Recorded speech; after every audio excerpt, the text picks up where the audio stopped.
Pessoal, vamos para a aula número 2 do curso de ar-condicionado aeronáutico. E última aula que eu postei na internet, muita gente me ligou, né? Mecânico, gente de outros estados, né? E aí o que a gente vai fazer agora? No início de cada aula, a gente vai fazer um debrief da aula anterior. Eu vou fazer os comentários das coisas que me questionaram. Para entender essa primeira parte que eu expliquei na primeira aula, a gente tem que ter um pouco de conhecimento de física, né? E dentro do treinamento, do curso da ANAC, é muito pouco a parte de física que é ensinado para os profissionais. Mas vamos fazer um debrief aqui, vou mostrar a estrutura do curso também, que eu acabei ontem, né? A estrutura do curso. E vamos ver aqui com o debrief da primeira aula. A primeira aula que a gente estudou foi de conceitos básicos, né? Então, quando eu falo conceitos básicos, é de ar-condicionado. A gente não está falando do ar-condicionado que vocês estão acostumados todo dia. Então, o primeiro questionamento que teve foi o seguinte: Ô Luiz, se teu ar-condicionado não tem filtro secador, obviamente que eu sei que o ar-condicionado precisa do filtro secador. Só que lá, se você olhar, a primeira aula, ela está falando referente ao ar-condicionado teórico. Ao decorrer do curso, a gente vai falar de todos os componentes, vamos falar do switch de alta, switch de baixa, vamos falar dos ar-condicionados da aeronave moderna que tem controle eletrônico. Mas agora, essa aula, a primeira aula que eu dei para vocês, foi uma aula muito básica. Bom, aqui eu estou apresentando para vocês tudo que a gente vai estudar durante o curso. Pessoal, eu vou colocar na internet somente a aula 1, 2, 3 e 4. As pessoas que quiserem fazer o curso completo, seja online ou seja presencial na sua empresa, tem que entrar em contato com a gente. Os contatos estão aí no canal do YouTube, tem um canal do Facebook, tem um canal do TikTok. Eu estou em todas as mídias sociais, tá? Então, assim, vamos ver um curso completo. Eu estou estimando que esse curso vai ter aproximadamente 30 horas. E olha, primeira aula, conceitos básicos, que a gente vai fazer aqui um debrief. A aula de hoje vai ser de fluidos refrigerantes. E a história da refrigeração vai ser a aula 3, depois o princípio de funcionamento do ar-condicionado, tipos de ar-condicionado ciclo a vapor. Na aula 1 eu falei que o ar-condicionado que eu vou ensinar para vocês é ciclo a vapor, que existe um outro ar-condicionado, que é outro princípio físico, que é o ar-condicionado com que tem a Air Cycle Machine, tá? Compressores, a gente vai falar só de compressor, uma aula só de compressor.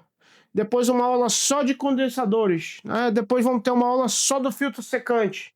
Me perguntaram muito de filtro secante, a gente vai falar sobre ele. A gente vai falar da válvula de expansão e do tubo de expansão.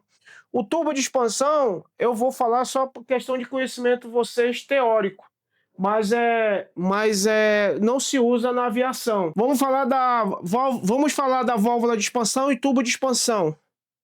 Vamos falar dos evaporadores, os tipos de evaporadores, para que serve, como é que funciona. Eu coloquei um capítulo aqui, o retorno para o compressor, o retorno do gás para o compressor. O que acontece aqui? A gente vai ter uma aula que é a aula 11. Sistema duplo de evaporador. As aeronaves, a maioria tem duplo sistema de evaporação, a gente vai falar na aula 12. Vamos falar de mangueiras e tubo de gás refrigerante, que é a aula 13. Depois vamos falar de vedação, que é a aula 14.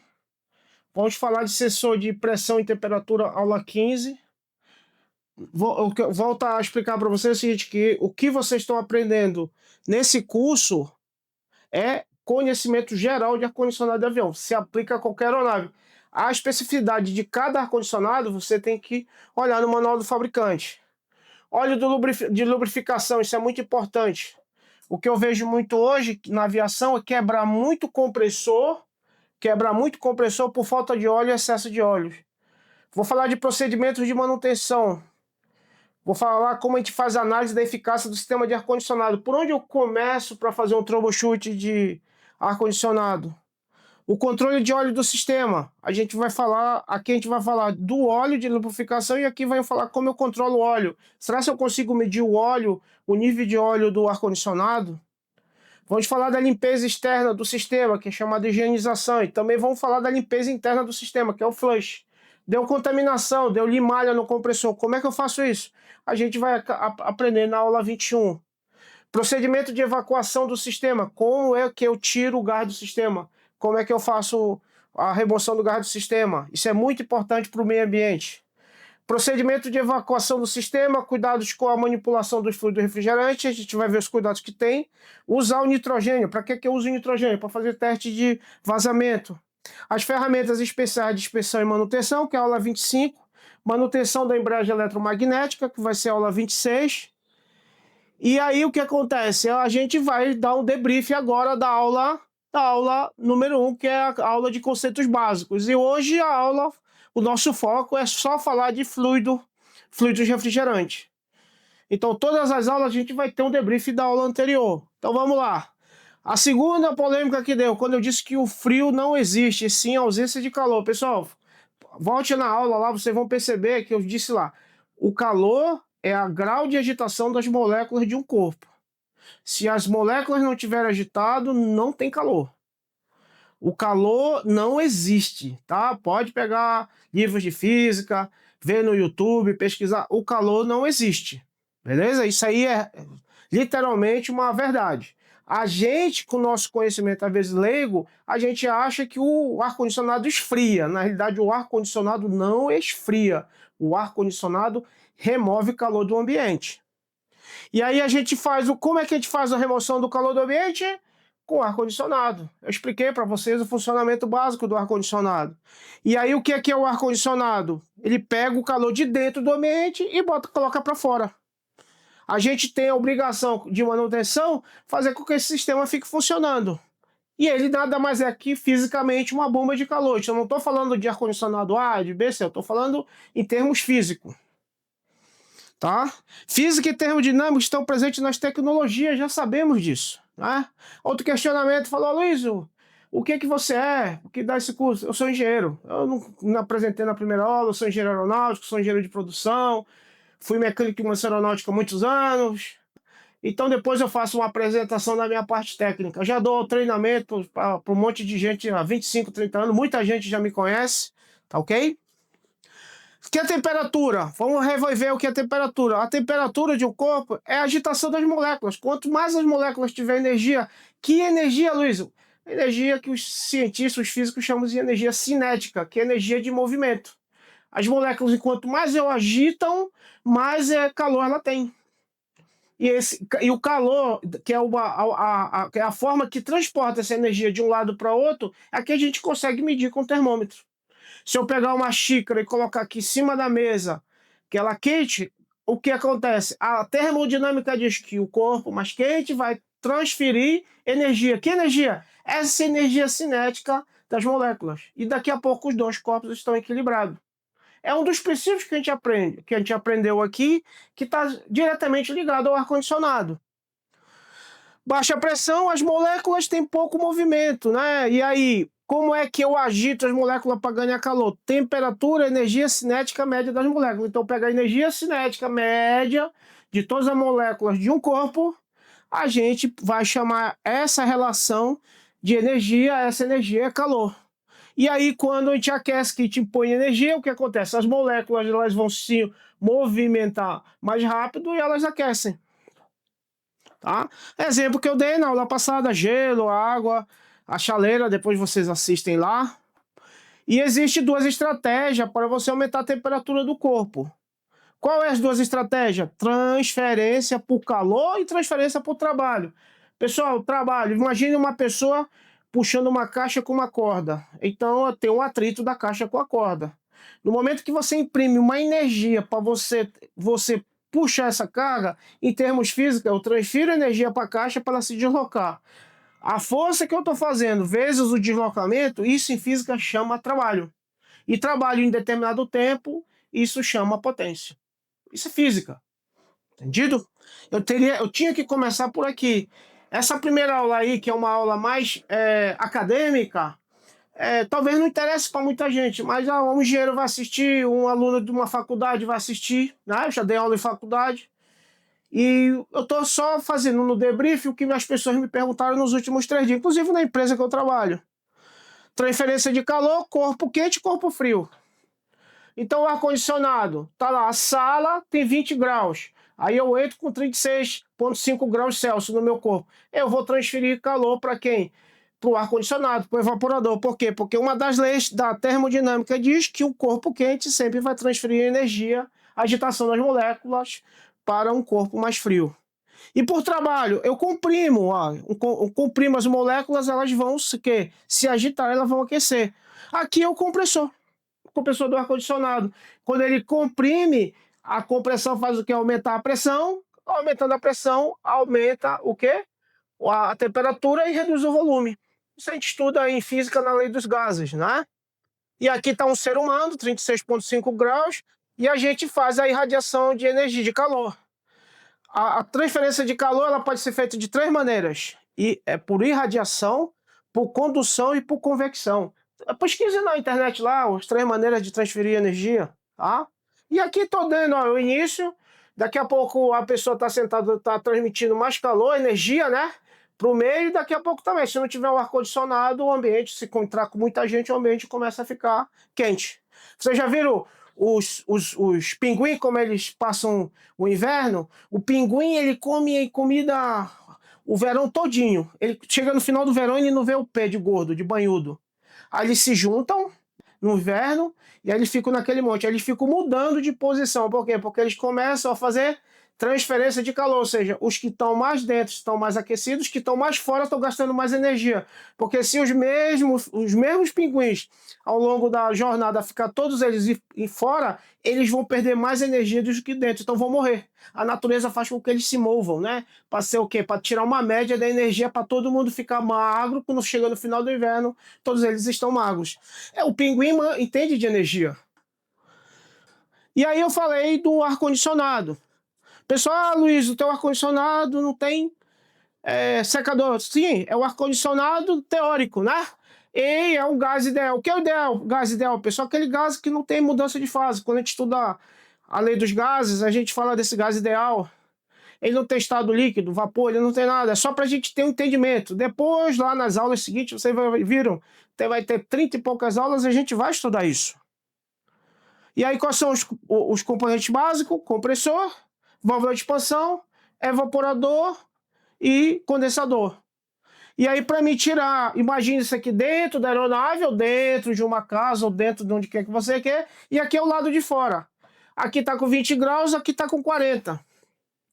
Se nada tiver de mudança de calor aqui, ou seja, transferência de calor para o meio, vai ficar com 20 graus. Por isso, quando a gente chega numa sala que está fechada, ela está fria. Aí a gente começa a chegar pessoas, ela começa a aquecer. Aí o compressor é o coração do sistema de ar-condicionado e a válvula de expansão. E esse cara produz trabalho, lembra lá? O trabalho, que é o acionamento do compressor, vai comprimir o gás. Um amigo meu perguntou, mas eu não entendi o que é que o compressor faz. Lógico, a temperatura aqui que chega no compressor é 6 graus. Como é que ele vai jogar calor para fora? Não tem como. Lembra lá que sempre o mais quente transfere energia para o mais frio? Aqui o que ele faz? Ele comprime para a temperatura do gás ficar maior que a do ambiente, para ele transferir, né, o calor para o ambiente, e quando ele expandir novamente, a temperatura caia no valor mais baixo de que entrou. Inteligente. E aí isso aqui produz trabalho. Como ele produz trabalho? Quando o gás expande, ele tem que empurrar a massa que está na frente do tubo. E quando isso empurra a massa, tem deslocamento, isso chama trabalho. Então eu tenho trabalho no compressor e eu tenho trabalho na válvula de expansão. O do compressor é para aquecer o gás e o da válvula de expansão é para esfriar o gás. A temperatura chega a mais ou menos 4 graus saindo da válvula de expansão. 3 dias atrás eu medi no helicóptero, nossa, essa temperatura de saída estava 6 graus. Aí ele aquece um pouquinho. Por que ele aquece? Porque tem um calor. Estou dando exemplo uma pessoa. Aí ele vai aumentar, vê que as mudanças são muito pequenas, né? Elas não são grandes. Ele comprime, vai para 55. 55 é maior que 40, então esse cara vai tirar calor. Aqui tem um ventilador que vai tirar o calor. E por que o meio vai receber o calor? Porque a temperatura do meio está mais baixa que a temperatura do gás. E aqui, pessoal, no gás ideal, tudo aqui é gás, é teoria, tá? E aí o calor é tirado, 53 graus vem, na válvula de expansão cai para 4 e o ciclo continua da mesma forma. E aí a mudança de fase. Qual que é a diferença desse ar-condicionado para esse? Esse aqui, você vai ter fases que o gás é vapor e quando ele passa no condensador, esse gás passa a ser líquido. A diferença é essa. O sistema é o mesmo. Deu o exemplo aqui do aerosol, faz o teste do aerosol. Pega o sensor de temperatura, mede aerosol, dá 4, 5 graus. Eu vou fazer um vídeo e vou colocar lá no Instagram, vou colocar no TikTok, por aí. O biquinho aqui faz a função da válvula de expansão. A gente vai ter uma aula só de válvula de expansão. Vamos ter uma aula só de compressor. E aqui é o ciclo completo. Luiz, cadê o filtro secador daqui? Esse é teórico. A gente vai falar de todos os componentes. Tudo é teórico. Esse aqui é um compressor já que usa no meio aeronáutico. Falei da linha de baixa, uma linha de alta. Então a linha de alta pressão ela tem que ter um valor determinado pelo fabricante, mas existe uma tabela aí, que é temperatura externa versus pressão de gás na linha de alta pressão. A linha de alta pressão sai do compressor e vai ao início da válvula de expansão. Aí eu falei aqui, pessoal, que essa pressão aí deveria ser 25 PSI, porque 25 PSI no gás R134 alfa é mais ou menos 0 graus. Então, o que acontece? Se o gás estiver com uma pressão menor que isso, não vai ter temperatura baixa aqui e não vai ter eficiência. Mas a gente vai falar isso, vai explicar como é que vai ocorrer isso. Por isso que eu falei que aqui o ideal é 25. Acabamos de ajustar um helicóptero ontem e eu consegui 26. 26. E a pressão de alta aqui chegou a 155. E quando eu medi a temperatura na saída lá do evaporador, estava menos 6 graus, menos 5, menos 6 graus. Como é que é isso? Como é que eu sei, Luiz, essa relação de temperatura do gás com que tipo de gás? Eu peguei um manômetro aqui. Ó, esse manômetro aqui seria o manômetro que a gente usa para fazer o serviço de gás. Eu só peguei para vocês verem aqui, ó.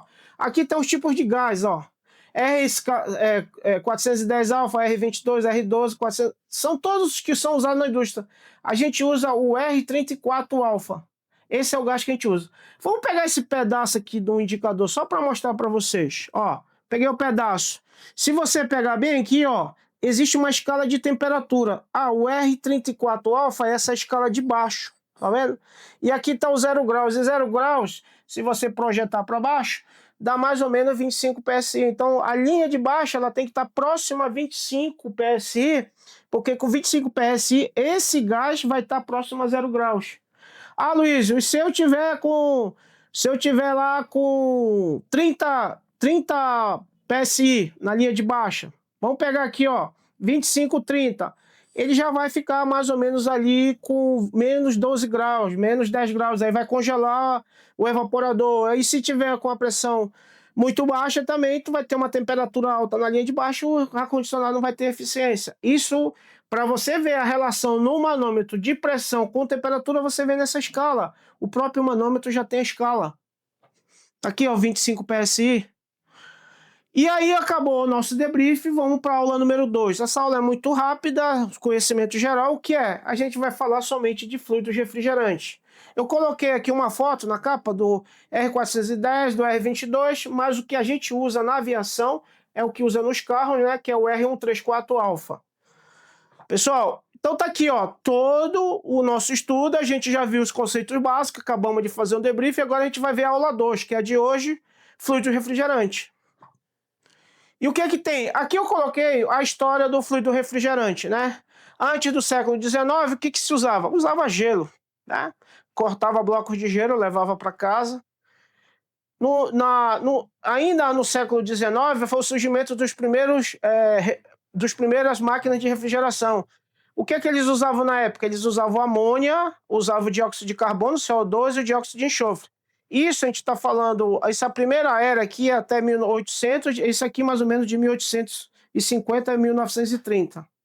De 1930 a 1980 foi a era dos CFCs, né, que é o clorofluorcarbonos. Isso é da família lá de química, que estuda isso em química orgânica, né, que é os carbonos, né, as ligações químicas de carbono. E qual era a vantagem desse CF6, quero chamar CF6, que a gente conhece como R12? Ele não era tóxico, não era inflamável e muito estável. Resultado, explosão no uso de geladeira e ar-condicionado no mundo todo. Então assustou o R12 que começou a explodir geladeira. E aí ninguém queria comprar geladeira por causa disso. Isso aí a gente está falando em 1930, né? A guerra foi de 30 39 a 45, então mais ou menos só foi o período depois da guerra. E aí, dos anos 70 aos anos 80, descobriram que os CFCs, né, os clorofluorocarbonos, eles atacavam a camada de ozônio, né? Então houve uma repercussão muito grande em cima disso, né? E aí o que aconteceu? Em 1987 houve o Protocolo de Montreal, acordo global para eliminar progressivamente os CFCs, que seria, para o nosso conhecimento, o R12. De 1990 a 2010 apareceu os gases novos, né? Que são os gases que eles não são chamados de HCF6, que era o R22, e o que a gente usa, que é o R34-alfa, que a gente está usando até hoje. Novo problema: alto potencial de aquecimento. O GWP, daqui a pouco eu vou falar o que é esse GWP. Isso é um indicador utilizado aí pela ONU para medir aquecimento global. E aí, o COE de 2010 até agora estão atrás dos gases sustentáveis, né? E aí, são gases naturais, baixo impacto, né? Sintéticos, tá? Só que esses gases novos aí têm um problema, que eles são inflamáveis. Eu acho muito difícil usar na aviação, mas vamos ver o que é que os governantes vão fazer. Pessoal, a utilização de gases refrigerantes, ou seja, fluidos refrigerantes, tá errado falar gases, né? Fluido refrigerante, teve 3 fases. Então, a fase foi a primeira, que é a natural, até no século XX. A segunda fase, que foi a química sintética, foi de 1930 a 1990. E a de 2010 atualmente foi da questão do ambiente sustentável. Então, a primeira fase é a natural, já falamos, começou no século XX. Usavam para refrescar o gelo natural, retirado da lagoas e rio, e armazenava em casa. Primeiro sistema de refrigeração apareceu entre os anos de 1900 a 1930, e os primeiros gases que foi usado foi a amônia, o carbono e o enxofre. Então, antes de 1900 era o gelo que se usava, e logo depois fizeram um sistema de refrigeração mecânica utilizado por esse gás. Essa fase, que é chamada primeira fase dos gases refrigerantes, dos fluidos refrigerantes, são chamada fase natural. A fase seguinte foi de 1930 a 900, o desenvolvimento de refrigerantes artificiais, sintéticos, né? A qual inclui o que a gente usa na aviação, o R134-alfa, o HFC. Mas em 87, o Protocolo de Montreal, acordo global para eliminar o CFC e proteger a camada de ozônio. Então esse gás, né? Esse gás aqui, ele age na camada de ozônio, né? Então, a ideia é o R134-alfa com o tempo sumir. Então, de 1930 a 1980 era o CF6, expansão de geladeira e ar-condicionado. Em 1980 a 1990, descoberta do buraco na camada de ozônio, provocado pelos gases que saem do sistema de ar-condicionado. E a terceira fase, que é ambiental e sustentável, né? São esses gases, né? São gases naturais, que a gente já tem baixo impacto ambiental, alta eficiência, pode ser inflamável ou operar em alta pressão. Então aí que está o problema desses gases aí da terceira fase, porque são gases que eles pegam fogo, tá? A transição do HCFC para CFC foi de 1990 até 2010, e de 2010 atualmente o foco é na redução do impacto climático, né, que é baixar o GWP. Daqui a pouco a gente vai saber que aqui também é esse indicador. Bom, como é que começa a história dos fluidos refrigerantes? Em 1934, o primeiro sistema de refrigeração foi desenvolvido por esse cara aqui, Jacob Perkins, americano. Ele utilizava substância encontrada na natureza. Então, 1934 foi o primeiro. E quais são essas substâncias que usavam na época? Amônio, dióxido de carbono e os hidrocarbonetos. Esses são os componentes que usavam. Isso aqui são as ligações químicas, né? Para quem gosta de química tá aí, como é que os átomos se agrupam, tá? E em 1934 deu início à era dos fluidos sintéticos. Por esse motivo, iniciou a troca gradativa dos gases sintéticos a partir de 1934. Vantagem dos gases sintéticos na época: maior estabilidade química, mais fácil de armazenar e transportar, menor custo logístico, adequação ao uso em larga escala. Limitação dos fluidos naturais: difícil de conservação, alto custo logístico e pouca viabilidade. Esse era o grande problema desse gás. E aí, em 1970, o que aconteceu? Os gases naturais foi substituído pelo R12, tá? Que é um CFC, tá? E o que é o CFC, Luiz? Essa palavra lá, clorofluorcarbono. Isso, na realidade, essa nomenclatura vem de dentro da química, né? E quais são as vantagens dele? Alta eficiência, né? Não era inflamável, baixa toxicidade e estabilidade química. Amplamente dotado no sistema de refrigeração do mundo todo, o R12. O R12 foi muito usado muitos anos, né? Tá? E aí, em 1980, descobriram que ele destruía a camada de ozônio, que protege a Terra, né, contra os raios ultravioleta, né?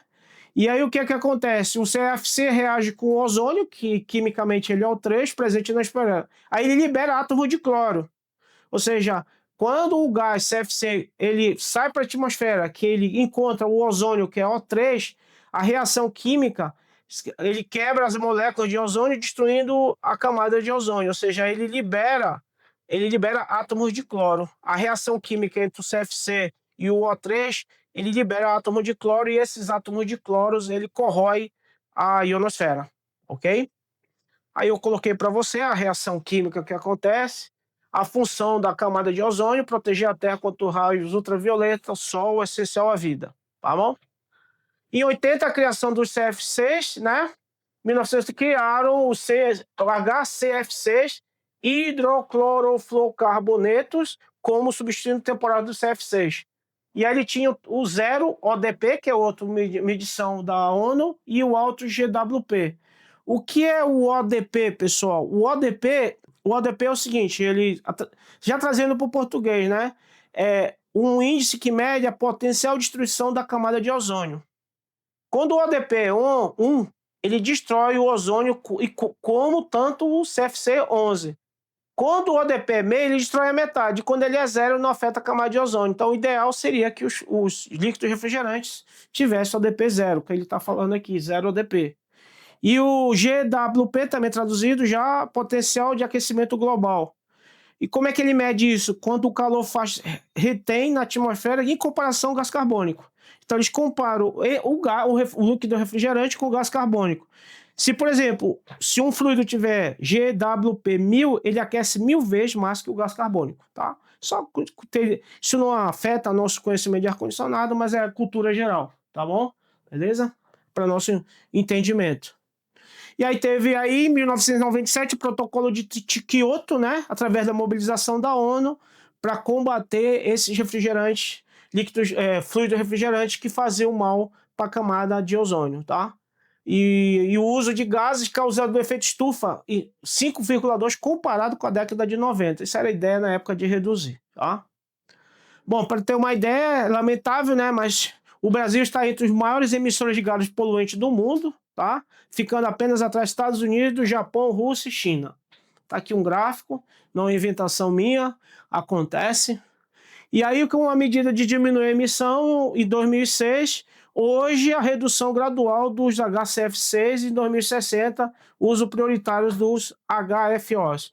Então ele vai sair com esse gás, que é o exemplo de um gás HCFC, o R22, e a ideia é ir para o R1234YF, mas esse gás aí, inclusive nos Estados Unidos está tendo caso de carros pegar fogo, né? Não sei como é que vai lidar com esse gás para aviação. A solução para usar o R1234YF contém hidrofluorolenina, não é prejudicial à camada de ozônio, ou seja, o ODP dele é 0, não causa efeito estufa, ou seja, o GTWT é muito baixo, alta eficiência energética e solução alinhada às metas climáticas globais. E aí os HFO são inflamáveis, e isso é o grande problema deles, são inflamáveis. Eu não sei como é que o mundo vai lidar para utilizar esse gás, que ele é inflamável. Ele não age na camada de ozônio, mas ele pega fogo, tá bom? E o melhor caminho, pessoal, o caminho correto, que é sempre a gente, quando fizer manutenção, fazer o recolhimento de gás, né? É mandatório as empresas terem uma máquina recolhedora de gás. Lembra que ataque ao meio ambiente no Brasil é crime federal, cadeia, se não me engano é 8 anos, tá? Como é que te remove o gás? A gente vai aprender aqui no curso, né? A gente tem que ter uma garrafa de recuperação desse gás e tem que ter um correto descarte. Existe empresa especializada que pega esse gás e recicla, ou seja, dar a ele uma vida para ser utilizado novamente, né? Então temos que utilizar a coleta do gás e não jogar na atmosfera, porque liberação na atmosfera aumenta o efeito estufa, danos ao planeta e às gerações futuras. Seus netos e bisnetos terão problemas sérios. E por final, a aula 2. Essa aula é só para ter um conhecimento da questão do gás. Vamos lembrar que gás, quando a gente fala do gás, existe uma relação entre pressão e temperatura, para cada valor de pressão e temperatura. E vocês já aprenderam que o gás, o R134 alfa, quando ele está com 25 psi, a temperatura dele é mais ou menos 0 graus, ok? Muito obrigado e até a próxima aula.